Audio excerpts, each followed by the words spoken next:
Best health packages up to 80% discount. Tirumala Diagnostics.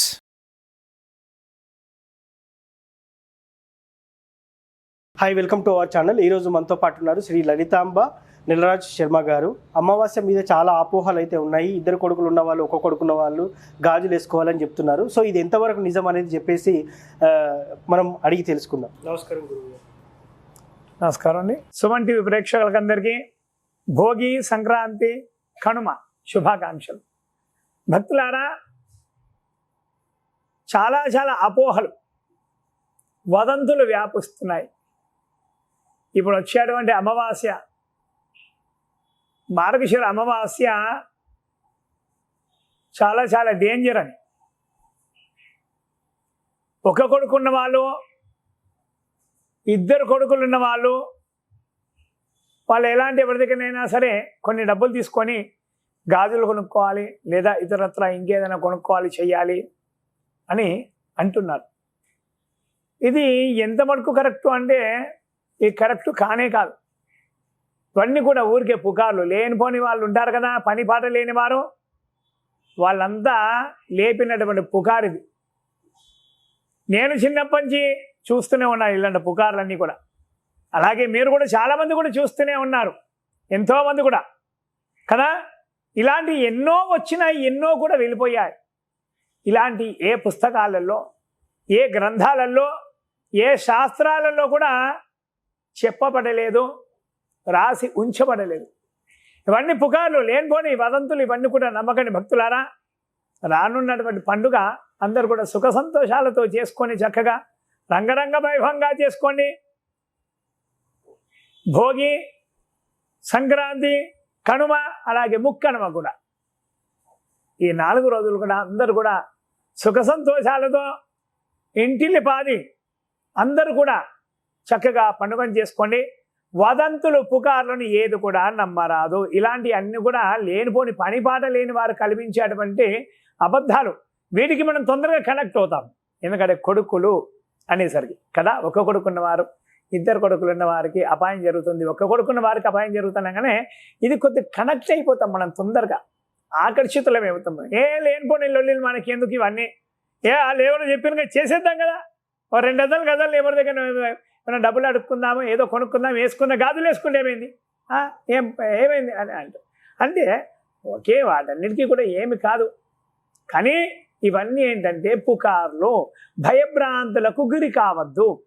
ఒకటి, అయ్యో నేను డబ్బులు తీసుకొని నేను గాజులు వేసుకోలేదైనా కొడుకే ఉన్నాడే, ఏమవుతుందా అని కొందరు భయం పడే అవకాశాలు కూడా ఉన్నాయి. కొందరు చాలామంది కూడా భయపడుతున్నారు కూడా. కొందరు ఇలా అయితే నైతికవంతులు నాకు కూడా చాలామంది ఫోన్లు చేస్తున్నారు, ఫోన్ చేసి అడుగుతున్నారు.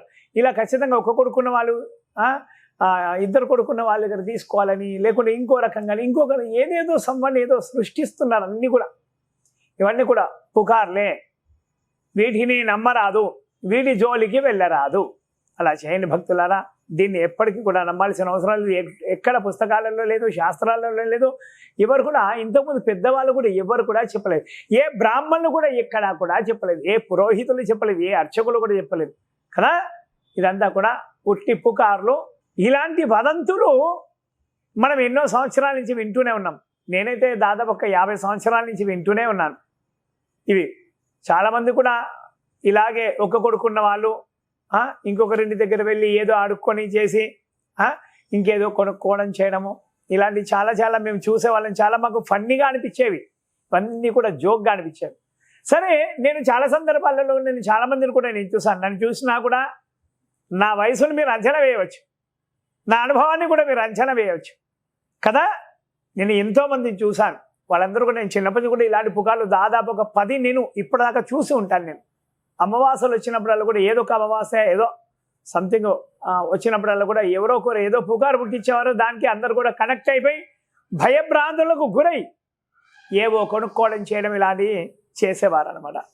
ఏదో పంచడం చేయడం ఇలాంటివి చేసేవారు అనమాట.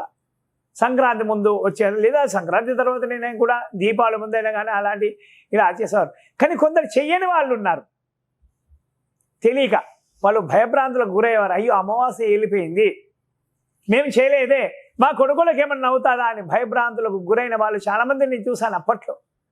వాళ్ళందరూ ఇప్పుడు బాగున్నారు. వాళ్ళ కొడుకులు మంచి ఇంజనీర్లు అయ్యారు, డాక్టర్లు అయ్యారు, అమెరికాలో బయట దేశాలలో వెళ్ళి చదువుకుంటున్నారు. వాళ్ళంతా కూడా వాళ్ళకి ఎవరికి ఏమి కాలే, వాళ్ళు పెళ్ళిళ్ళు కూడా అయిపోయారు, సుఖ సంతోషాలతో పిల్ల పాపలతో వారందరూ కూడా ఉన్నారు. మరి వారు చేయలే కదా, ఇలా పంచలేదు కదా, మరి వారికి ఏం కాలేదు కదా అంటే ఇది నిజమైనది కాదు, శాస్త్ర సమ్మతమైనటువంటిది కూడా కాదు. పండితులు ఎవరైనా చెప్పినారా అంటే కూడా కాదు. ఋషులు మునుల ఆచారం నుంచి మనం వచ్చిందా అంటే కాదు. ఎక్కడ కూడా ఆనవాళ్ళు లేనటువంటిది. చెడు తొందరగా వ్యాపిస్తుంది అంటారు కదా, ఇది కూడా పుకార్లు తొందరగా వ్యాపిస్తాయి అంటారు కదా, అలాగే ఇది కూడా అంతే. ఎక్కడ కూడా దీనికి దిగులు చెందాల్సిన అవసరం లేదు. ఎవరో మామూలుగా ఎవరో నాకు తెలిసి గాజుల వాళ్ళు ఎవరైనా పుట్టించారేమో, గాజుల షాపులు స్టాక్ చాలా మిగిలిపోయి ఉన్నాయేమో గాజులు. నాకు తెలిసి ఈ గాజుల పండుగ లాగానే ఒంటగా గాజుల పండుగ చేస్తాం కదా మనం, ఆషాఢ మాసాలు మనం అమ్మ వాళ్ళ గాజుల పూజలు చేస్తాం, లక్ష గాజుల పూజలు అవన్నీ చేస్తున్నాం కదా, అలాంటి గాజులు ఫుల్ స్టాక్ మిగిలి ఉన్నాయేమో. వాళ్ళ దాంట్లో ఎవరో పుట్టించి చేసి ఇలా వదంతులు వ్యాపింపజేసి గాజులు సేల్ చేసుకోవడానికి ఇలా చేస్తున్నారేమో అని అనిపిస్తుంది. అంతే తప్ప కానీ వారిని డబ్బులు అడుక్కొని గాజులు కొనుక్కొని మనం వేసుకోవడం చేయడము, ఇది నిజంగా గాజులు వేసుకోవాలంటే ముత్తైదుతనానికి ప్రతీక కదా.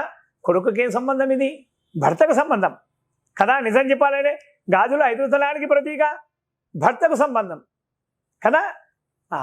కాబట్టి ఇది కొడుకులకు సంబంధించింది కాదు, భర్తకు సంబంధించింది కాదు, ఎవరికి సంబంధించింది కాదు, మొత్తానికి ఈ లోకానికే సంబంధించింది కూడా కాదు ఇది ఈ విషయం.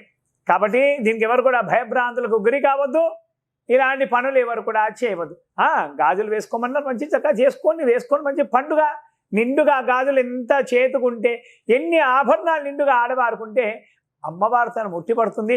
చక్కగా వారిని నమస్కరించినా కూడా మనకు పుణ్యం కలుగుతుంది. వారిని పుణ్యస్త్రీలు అంటారు కదా.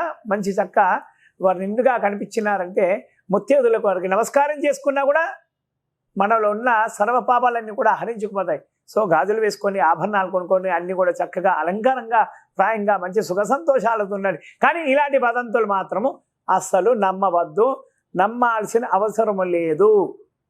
ఇది ఎక్కడా కూడా చెప్పబడలేదు. ఏ ఋషులు కానీ మునులు కానీ ప్రాచీన కాలం నుంచి ఎవరు కూడా ఆచరించినటువంటి దాఖలాలు కూడా లేవు. సరే పోనీ ఎవరైనా ఆచరించినారా, ఆచరిస్తే పూర్వీకులు ఎవరైనా ఆచరిస్తే వారి పద్ధతిలో మనం ఆచరణలో పెట్టిన వాళ్ళం అవుతాం కదా.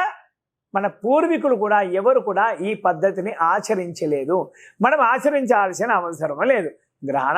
గ్రహణాలు ఉండే కొన్ని గ్రహణాల సమయాలలో కొన్ని పూర్వీకుల నుంచి ఋషుల మునుల నుంచి మనకి ఎన్నెన్నో ఆచార వ్యవహార పద్ధతులు ఉన్నాయి, కొన్ని ప్రాంతీయ ఆచారాలు ఉన్నాయి కదా, కొన్ని దేశ ఆచారాలు ఉన్నాయి, కొన్ని వారు ఉంటున్నటువంటి నివాస స్థలాలలో రాష్ట్రీయ ఆచారాలు, కొన్ని ఆచారాలు, అవి పద్ధతులన్నీ మనం పాటించవచ్చు. కానీ ఇది ఎక్కడ ఆచారము, ఎక్కడే ఆచారం కూడా ఊరికి వదంతులు పుకార్లు ఇవన్నీ కూడా పనిపాట లేని వారు పుట్టించినటువంటి పుకార్లు, ఇవి ఎవరు కూడా నమ్మవద్దు. చూశారు కదా అమావాస్య మీద అపోహలు, ఎటువంటి అపోహలు ఉన్నాయో, గాజులు వేసుకోవాలని ఒక కొడుకున్న వాళ్ళు, ఇలాంటి అపోహలు అయితే మనం చూసాం. కానీ ఇవేవి వాస్తవం కాదు అని చెప్పేసి గురువు గారు చెప్తున్నారు. సో చూశారు కదా, ఇది వాటి కార్యక్రమం. మరో కార్యక్రమంలో మళ్ళీ కలుద్దాం. Thank you.